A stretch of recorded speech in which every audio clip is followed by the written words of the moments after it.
Mayroon din pa kayong pterygium o pugita sa mata tulad ko? Ay tara na nga, ipatanggal na natin yan. Samahan niyo na ako magpa-appointment ng surgery dito sa Calamba Eye Center.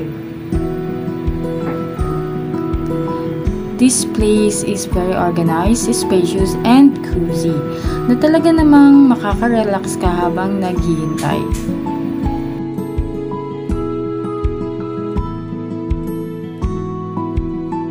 Check it done! Mayroon na nga tayong appointment kung kailan tayo babalik sa ating surgery.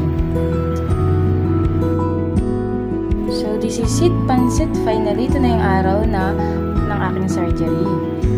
Kabado na rin at excited. Kumuha na nga din kami ng requirements na kailangan namin.